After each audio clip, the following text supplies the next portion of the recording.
The sound of hooves against the dirt echoed across the plains as the Apache entourage approached Fort Sullivan.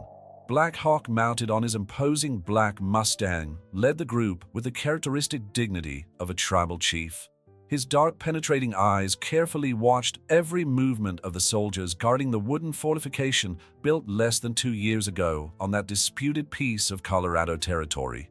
The year was 1868, and tensions between settlers and natives had reached a critical point. The fort, built on land that had belonged to the Apache people for generations, now served as an outpost to protect the new settlements that were springing up like weeds across the territory. Among them was the prosperous Sullivan family ranch run with an iron fist by patriarch Patrick Sullivan. Maria Sullivan watched the arrival of the Indian entourage through the window of her father's office. At 22, she bore the wild beauty of her late Mexican mother mixed with the Irish stubbornness inherited from her father. Her wavy black hair escaped from its improvised bun while her green eyes curiously surveyed the approaching group.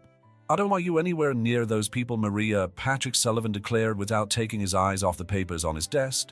"They may be here to negotiate peace, but it's nothing but a farce." Maria turned to face her father, her hands clenching into involuntary fists. "You don't even know them, Dad. How can you judge their intentions?" Patrick looked up, the icy blue of his gaze contrasting with the red of his son and whiskey-scarred cheeks. "I know enough. I've seen what they've done to other families. I won't let them near what's mine." In the courtyard of the fort, Black Hawk dismounted with the grace of a predator. At the age of 30, his slender, muscular body bore the scars of many battles, both against white men and rival tribes. His hard features, carved by the wind and the sun, hid the wisdom of someone who was forced to lead his people at a young age after the death of his father in a clash with settlers. Captain James Monroe, commander of the fort, came down the steps to welcome the entourage. He was a fair man, respected by settlers and natives alike for his ability to mediate conflicts. "Welcome, Chief Black Hawk. We hope these negotiations will bring peace to our lands."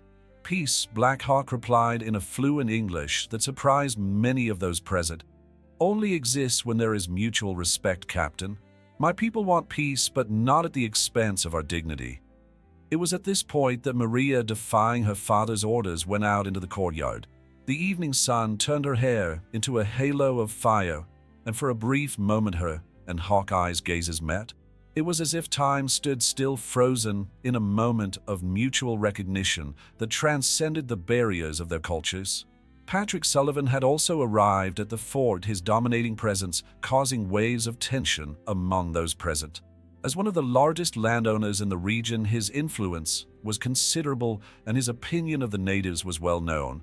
"Let's get on with it," Sullivan declared, breaking the momentum. "The sooner we establish the boundaries, the better for everyone." The negotiations stretched into the afternoon, with Hawkeye showing a dignity that impressed even the most skeptical. Maria, sitting in a corner of the meeting room, couldn't take her eyes off the Apache leader. There was something in his posture, in the way he spoke, that fascinated her deeply. During a pause, Maria found an opportunity to approach Black Hawk, who was standing alone near the water well. "Your words are wise," she said, surprising him. "Few white men speak with such truth." Black Hawk studied her for a moment before replying. "And few white women would have the courage to speak to me like that so openly. Perhaps because few have learned to see beyond appearances," Maria replied, a slight smile playing on her lips. The sound of Patrick Sullivan's thunderous voice interrupted the conversation. "Maria, get back inside now." The moment was broken, but something had changed. A connection had been established, a bridge between two worlds that until then had seemed irreconcilable. Negotiations continued for several more hours, resulting in a fragile agreement that established territorial boundaries and rights of way. But while the men discussed borders and treaties, Maria and Black Hawk exchanged meaningful glances, beginning a dangerous dance that threatened to defy all the conventions of their time. At the end of the day, when the Apache entourage left, Black Hawk carried with him more than a peace agreement. He carried the memory of green eyes that seemed to understand his soul, and the unsettling feeling that his destiny had been irrevocably altered. Maria, for her part, remained in the fort long after everyone had left, her thoughts lost in the words and the striking presence of the Apache leader. She knew in her heart that this encounter would change her life forever. The sun was setting over the Colorado horizon, painting the sky in shades of red and gold, while the first stars were beginning to appear. In the air hung the tension of destinies that were beginning to intertwine, of worlds that were about to collide, and of a love that was being born in defiance of all the odds. The days following the negotiations were marked by a restlessness that Maria had never experienced before.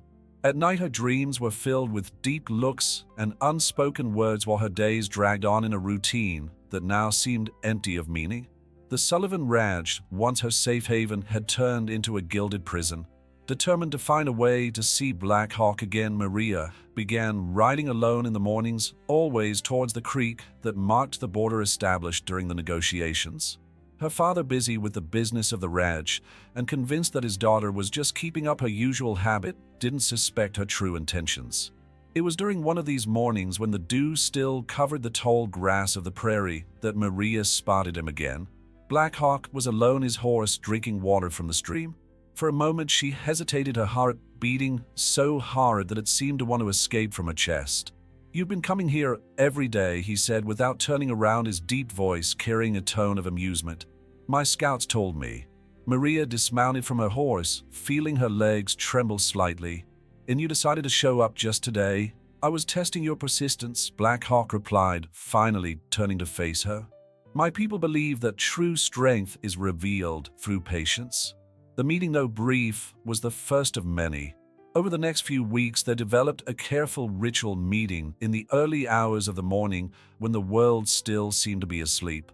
Their conversations, initially hesitant, soon turned into deep exchanges about their lives, cultures, and dreams. "My father says your people are savages," Maria commented during one of these meetings. "But all I see is wisdom and respect for the land." Black Hawk smiled, a rare gesture that completely transformed his stern features. "And my people say that white people are greedy and without honor, but in you I see compassion and understanding." As the days passed, the connection between them grew, fueled by conversations about the stars, old stories, and shared dreams. Black Hawk taught Maria words in Apache, while she shared with him stories of the distant lands where her father had come from. At the ranch, Patrick Sullivan began to notice subtle changes in his daughter. Her rebellious spirit seemed calmer, her eyes carried a different glow, and she often seemed lost in distant thoughts. "Something's different with you, miss," he commented over dinner, studying her with his keen eyes. "You're quieter than usual." "I've just been enjoying the peace we got with the treaty, Dad," Maria replied, avoiding his inquisitive gaze. "Isn't that what we all wanted?" But the peace was fragile, and tensions continued to grow in the region. Settlers disrespected the established boundaries, and younger, more impetuous groups of Apache responded with attacks on isolated ranches. Black Hawk found himself under increasing pressure to take more severe measures.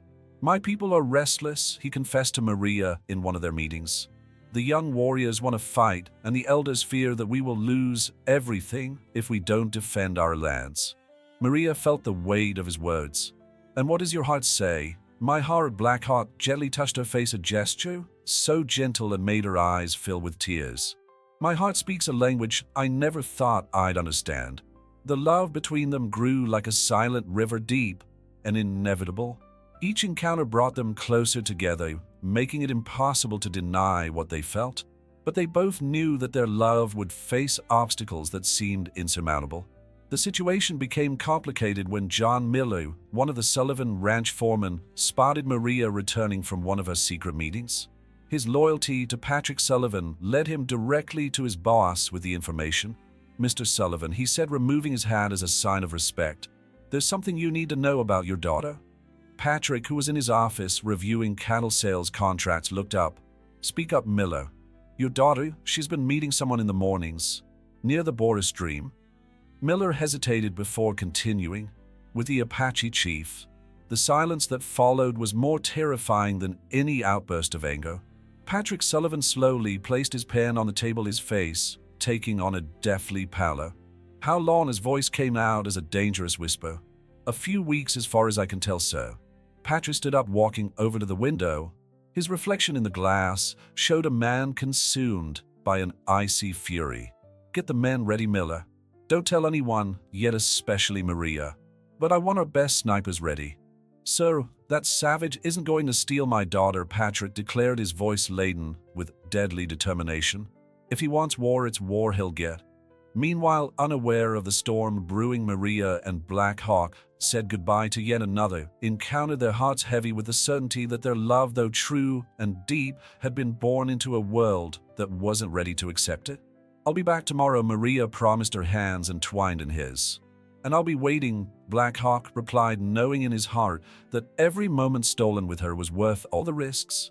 The sun was rising over the horizon, a silent witness to a love that defied the conventions of its time, while in the shadows men driven by hatred and prejudice planned to destroy what they could not understand. The news of the secret meetings between Maria and Black Hawk ran through the dark corners of the Sullivan Ranch like a silent poison. The gazes of the employees, once respectful, now carried a mixture of curiosity and judgment that weighed on Maria like an invisible cloud. Even so, she kept to her morning routine, unaware of the web her father was weaving around her. Patrick Sullivan had spent the last few days in closed meetings with his most trusted men, meticulously planning every detail of what was to come. His face, normally flushed with whiskey, had acquired a sickly pallor that reflected the obsession that consumed him. The Apache need to be taught a lesson, he declared during one of these meetings. And that savage needs to learn that there are boundaries that can't be crossed. John Miller, sitting next to his boss, nodded gravely. The men are ready, sir. We just need to know when. By the next full moon, Patrick replied, his eyes fixed on the map on the table. When they're celebrating their pagan rituals, we'll take everyone by surprise. Meanwhile, in the Apache lands, Black Hawk was facing his own challenges. Red Bear, his oldest and most respected advisor, came to him with concerns that could no longer be ignored. The spirits have brought me disturbing visions, the elder said, his voice laden with concern. I see blood staining our land, brought by the green-eyed woman. Hawkeye felt his heart squeeze, but kept his expression calm. Maria is no threat to our people. It's not her I fear, Red Bear replied, but what your love for her could cost us all. The elder's words weighed heavily on Black Hawk throughout the day. At night, alone in his tent, he gazed at the medallion his mother had given him before she died, a symbol of his leadership and responsibility to his people. The love he felt for Maria had become as fundamental as the air he breathed, but his obligations as a leader were just as vital. The next morning, when Maria arrived at their meeting place, she found Black Hawk more pensive than usual. The rising sun painted elongated shadows on the ground, creating a scene that seemed to reflect the gravity of the moment. My people speak of changes in the wind, he said, taking her hands in his. They say our love will bring destruction. Maria felt a shiver run down her spine. And you believe that? I believe that true love has the power to change destinies, he replied, his eyes meeting hers. But I also know that change rarely comes without pain. At that moment, more than ever, the gulf between their worlds seemed unbridgeable. Maria told him about the changed looks on the ranch, about the whispers that followed her. Black Hawk, for his part, shared the concerns of his people and the pressures he faced as their leader. We could run away, Maria suggested, her voice trembling slightly. Find a place where no one knows us. Black Hawk touched her face tenderly. And abandon our people? Would you abandon your father and me, my tribe? The answer was in both their eyes, a painful truth that could not be ignored. Their love, however strong, was intertwined with responsibilities and loyalties that could not simply be left behind. Meanwhile, at the Sullivan Ranch, preparations for the attack were continuing. Patrick had set men to map out the Apache camp, studying their habits and routines. Every detail was meticulously planned, every position strategically chosen. I want you to be quick and decisive, he instructed his men. No survivors who can seek revenge later. The cruelty of his words shocked even the toughest of his foremen, but no one dared question his orders. Patrick Sullivan's hatred of the natives had grown into something monstrous, fueled now by the idea that they had corrupted his only daughter. Fate, however, had its own plans. That same afternoon, a young Apache warrior spotted one of Sullivan's scouts near the camp. The alarm was raised, and although the intruder escaped, the sense of imminent danger spread through the tribe like wildfire. Black Hawk convened his war council immediately. We must prepare for the worst, he declared. The white man has never been known to respect our borders. That's when one of the young warriors mentioned something that chilled his blood. The tracks led to the Sullivan Ranch. The realization of what that could mean struck Hawkeye like a bolt of lightning. His love for Maria had not only put his own people at risk, but also exposed her to danger. The choice he had so feared to make now loomed cruel and inevitable. That night, as the crescent moon lit up the Colorado sky, two lovers separated by miles of contested land faced the same anguish. Maria, in her room at the ranch, saw more and more clearly the signs of the conspiracy forming around her. Black Hawk in his tent weighed his responsibilities as a leader against the desires of his heart. The desert wind carried with it the omen of an inevitable storm, a storm that threatened to destroy not only a forbidden love, but also the fragile peace that held two worlds in precarious balance. The choice between love and duty had never seemed so cruel, and the price of honor had never been so high. Tension grew in the Colorado territory like a storm brewing on the horizon. Maria, now aware of the crossed eyes and whispers that followed her around the ranch, began to notice subtle changes in the behavior of her father's men. Groups gathered in dark corners, conversations ceased abruptly as she approached, and a heavy air of conspiracy hung over the property. Over breakfast, Patrick Sullivan studied his daughter with a calculating gaze that made her shudder. "Have the Apache respected the limits of the agreement?" he asked, casually pouring himself a cup of coffee. Maria felt her heart racing, but kept her voice steady. "As far as I know, yes. I haven't heard of any problems." "Interesting," Patrick commented, a cold smile playing on his lips. "You seem well informed about their movements." The silence that followed was deafening. Maria realized with a tightness in her chest that her father knew much more than he was letting on. Her hands trembled slightly as she held the teacup. Meanwhile, at the Apache camp, Hawkeye was facing his own dilemmas. The discovery of the scout near the camp had increased vigilance, and young warriors were clamoring for immediate action. "We can't wait until we're attacked," argued Swift Eagle, one of the most respected warriors. "We must strike first." Black Hawk remained silent for a moment, weighing up every word. "A hasty attack would turn us into what they say. We are bloodthirsty savages." "And what are we then?" asked another warrior. "Cowards who wait for their own death." "We are a people of honor," Black Hawk replied firmly. "And honor means more than revenge." That afternoon, against all warnings of danger, Maria rode to the stream. Her heart urged her to alert Black Hawk about the suspicious movements at the ranch. To her surprise, she found not only her beloved, but also Red Bear. The old man watched her with eyes that seemed to penetrate her soul. "The spirits were right," he said in Apache to Black Hawk. "She brings with her the wind of change." Maria, who had learned a few words of the language during their secret meetings, understood enough to feel the weight of those words. "I have come to warn you," she said, her voice trembling. "My father, he's planning something. The men on the ranch have been acting differently." Black Hawk translated her words to Red Bear, who nodded gravely. "The signs have already warned us," the Apache leader replied. "But your courage in warning us proves that your heart is true." "I can't let something terrible happen," Maria declared, tears starting to form in her eyes. "Not because of me. None of this is your fault," Hawkeye consoled her, taking her hands in his. "The hatred your father carries is older than both of us." Red Bear watched the exchange with a thoughtful expression. "Perhaps," he said in Apache, "the spirit sent us this love not to destroy us, but to save us."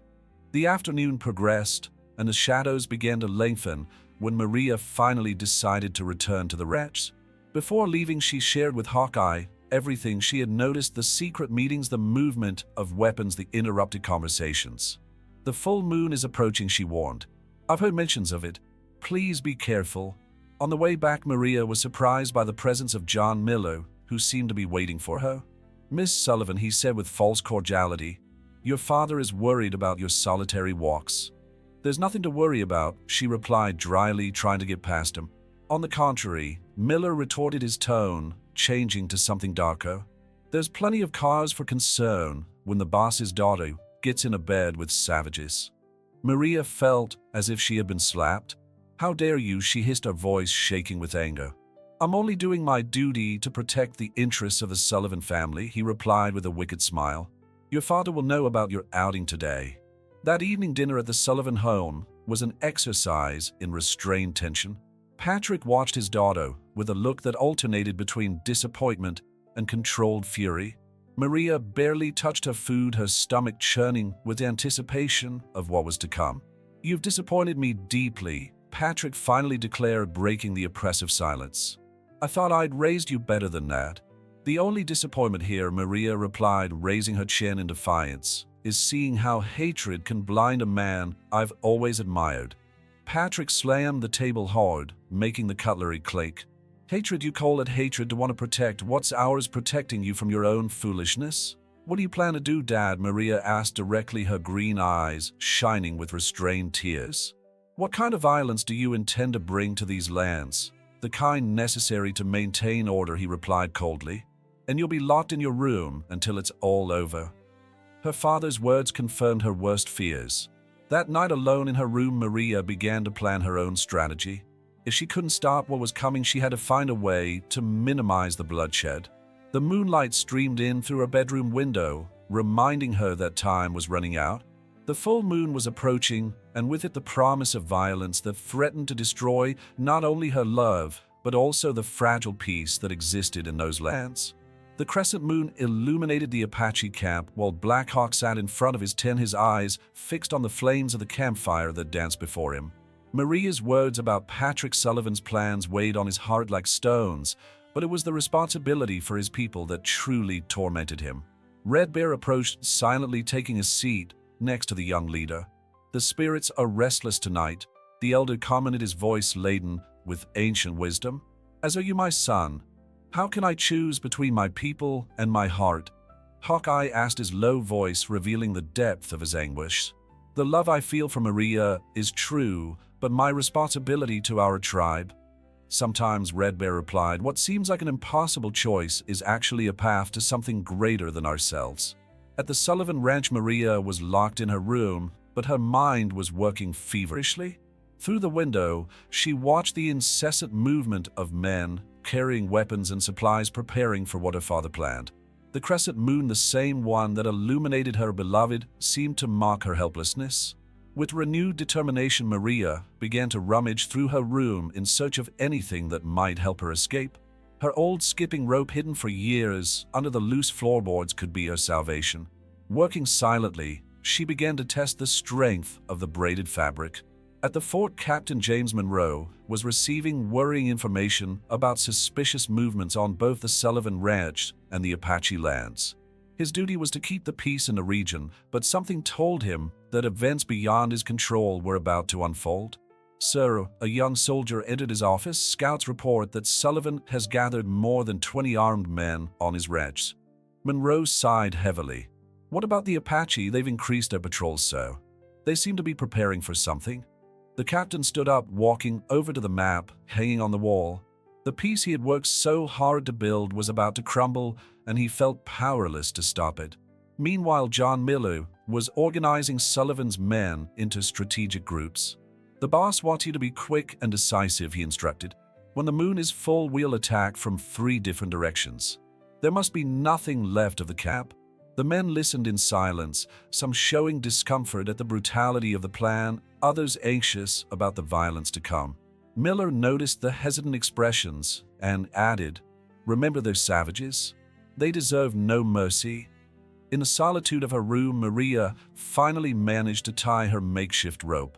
The sun was beginning to set, painting the sky in shades of blood red that seemed like a gloomy omen. She knew she had to act that night before it was too late. Black Hawk gathered his war council at nightfall. "The white men plan to attack us," he announced, "but we won't be taken by surprise. We must attack first," several warriors shouted in unison. "No," Black Hawk replied firmly. "We will not become what they think we are. Let's get ready to defend our people, but we won't start the bloodshed." Red Bear watched the young leader with pride. Even in the face of adversity, he maintained the wisdom and honor that had always characterized his people. At the ranch, Patrick Sullivan was drinking in his office, his eyes fixed on an old photograph of his late wife. "Will you forgive me for what I'm about to do?" he murmured to the image. "It's for our daughter's sake." Maria waited until the house was silent before beginning her escape. With trembling hands, she tied her makeshift rope to the sturdy base of her bed. Her heart was pounding as she tested the strength of the knot. "Forgive me, Father," she whispered to the empty room, "but I cannot allow your vengeance to destroy so many innocent lives." Carefully, Maria began her descent down the outside wall of the house. Every movement was calculated, every breath contained. The night cloaked her like a protective blanket, but she knew she had to be quick. Her father's men were constantly patrolling the estate. In the stable, her horse neighed softly when he recognized her. Maria silenced him with gentle caresses as she prepared him for his escape. Every second seemed like an eternity, every noise a potential alarm that could give her away. "Halt, who's there?" a voice cut through the darkness. Maria's heart almost stopped. It was one of her father's men. Without a second thought, she mounted her horse and shot off into the night, the cries of alarm echoing behind her. "Miss Maria is getting away," she heard someone shout. Soon the sound of hose chasing her reached her ears.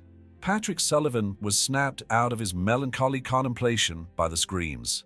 When he realized what was happening, his face contorted into a mask of fury and despair.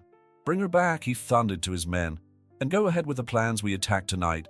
Maria rode as she had never ridden before, her horse responding to her rider's urgency. She knew these lands like the back of her hand and used this knowledge to throw off her pursuers. At the Apache camp, Black Hawk was alerted to approaching riders. His heart leapt as he recognized the silhouette of Maria riding towards him, followed by several pursuers. "Get ready," he ordered his warriors. "But don't attack without my order." The night that should have been one of preparation turned into the beginning of the battle that everyone feared. The love between Maria and Black Hawk had become the fuse for a conflict much bigger than themselves, and now the fate of two peoples hung by a thread as delicate as the heart that beat desperately in the chest of a young woman riding between two worlds. Dusk tinged the sky violet as Maria crossed the border between the Sullivan lands and Apache territory, her horse's hooves kicking up clouds of dust as she rode desperately. Behind her, the shouts and sound of pursuit grew like an approaching storm. Black Hawk quickly mobilized his warriors, positioning them strategically among the rocks and bushes that surrounded the perimeter of the camp. His watchful eyes never left the figure of Maria, who was fast approaching across the plain. "Protect her," he ordered in Apache, his voice carrying an authority that no warrior would dare question. "But don't shoot first." Maria reached the perimeter of the Apache camp just as the first shots began to cut through the night air. John Miller and his men had gotten close enough to open fire, their bullets whizzing dangerously close. Maria, Black Hawk shouted, running towards them. "Over here." She aimed her horse at him, but a stray bullet hit the animal in the flank. The horse neighed in pain and bucked, throwing Maria to the ground. She rolled in the dirt, the impact taking her breath away. Black Hawk ran to her, crouching down to protect her with his own body as more shots echoed through the night. "Are you hurt?" he asked, his dark eyes scanning her quickly. "No," she gasped, clinging to him. "But my father, he's planning a bigger attack." This is only the beginning. The Apache warriors began to return fire, their arrows and a few captured rifles keeping Sullivan's men at bay. The sound of battle grew, mingling with the war cries and neighs of the frightened horses. "Take her to the healing tent," Hawkeye ordered two women who approached, "and get everyone ready to evacuate the camp. We need to protect the elders and the children." "No," Maria protested, grabbing his arm. "I can't leave you." The look Hawkeye gave her was full of conflicting emotions: love, concern, and the heavy responsibility of a leader. "You've already risked a lot by coming to warn us. Now I must protect my people." Red Bear appeared beside them, his presence emanating a surprising calm amidst the chaos. "The spirits have spoken true," he said. "Tonight will change the fate of us all." At the Sullivan Ranch, Patrick had just received the news of the initial confrontation. His face was contorted into a mask of fury as he mounted his horse, leading a larger group of armed men. "Those savages have stolen my daughter," he shouted to his men. "We will leave no stone unturned in your camp." At the fort, Captain Monroe was alerted to the ongoing conflict. He immediately ordered his men to mount up, knowing that he had to act quickly to avoid a massacre. "If we don't stop them," he told his lieutenant, "we'll have a bloodbath that will stain these lands for generations." In the Apache camp, the women and children began to move silently to safe places in the mountains, following long-established escape routes. Black Hawk coordinated the defense while overseeing the evacuation, his heart torn between his duty as leader and his desire to protect Maria. "You need to go with them," he told her when he had a moment to return to the healing tent. "It's not safe to stay here." Maria, who was helping to care for a wounded young warrior, raised her eyes to him. "My place is here," she replied firmly. "I can't abandon you, or these people who are now mine too." The sound of more riders approaching made them both turn towards the entrance to the tent. A young warrior rushed in, his words in Apache coming out fast and urgent. "Your father is coming," Black Hawk translated for Maria, his face shadowed with worry. "With more men." Maria felt her heart squeeze. "Let me talk to him," she pleaded. "Maybe I can make him understand." "He didn't come to understand," Black Hawk replied softly. "He came to destroy." At that moment, Red Bear entered the tent, his ancient eyes shining with an ancient wisdom. "The path of hate only leads to more hate," he said in English, surprising Maria. "But love can build bridges over the deepest abysses." The gunfire had momentarily subsided, creating a tense silence that seemed even more threatening than the sound of battle. Hawkeye knew it was just the calm before the real storm. "We need a plan," he said, looking between Maria and Red Bear. "Something to prevent further bloodshed." Maria took his hand, her green eyes shining with determination. "Maybe," she said slowly, "it's time to show them that love is stronger than hate." The distant sound of hose heralded the approach of Patrick Sullivan's forces, mixed now with the drumming of the fort. Captain Monroe and his men were also approaching, adding yet another variable to the already complex situation. Black Hawk looked up at the sky through an opening in the tent. The moon was almost full, its silvery glow illuminating the night like a silent witness to the events unfolding. In his heart, he knew that the next few hours would determine not only his and Maria's fate, but the future of two peoples who seemed destined for eternal conflict. "May the spirits guide us," murmured Red Bear, his voice carrying the weight of history and tradition. The night had just begun, and with it the battle that would test not only the strength of weapons, but the strength of love in the face of hatred and prejudice. Between two worlds, between duty and heart, between war and peace, choices would have to be made, choices that would echo down the generations. The moonlight bathed the Apache camp in a silvery light as the sounds of the impending battle grew like distant thunder. Patrick Sullivan and his men approached from the east, while Captain Monroe's troops emerged from the north, their silhouettes jagged against the night sky like pieces on a deadly chessboard. Black Hawk stood at the entrance to his tent, his face a mask of determination as he watched the movement of his warriors. Next to him, Maria was trembling not from fear, but from anticipation of the confrontation that was about to take place. "My father won't stop," she said softly. "He would rather see everything destroyed than accept our love." "Then perhaps it's time to show him that there are forces more powerful than destruction," Black Hawk replied, his voice carrying a certainty that went beyond words. Red Bear emerged from the shadows, his footsteps as silent as ever. "The elders and children are safe in the caves," he informed them. "Now we must decide how to face this storm." The first shot cut through the air like a whip, followed by war cries from both the Apache and Sullivan's men. The battle had begun, and with it the final test of loyalty and love that would define the fate of all involved. "Maria," Patrick Sullivan's voice thundered through the night. "Get out of there right now. Those savages will pay for corrupting my daughter." Maria felt her heart clench as she heard the hatred in her father's voice. Before Black Hawk could stop her, she stepped forward, her silhouette clearly visible in the moonlight. "It wasn't they who corrupted me, father," she shouted back. "It was your hatred that poisoned everything you touched. The only savage here is you." A momentary silence fell over the battlefield. Patrick Sullivan stood paralyzed on his horse, his daughter's words hitting him like poisoned arrows.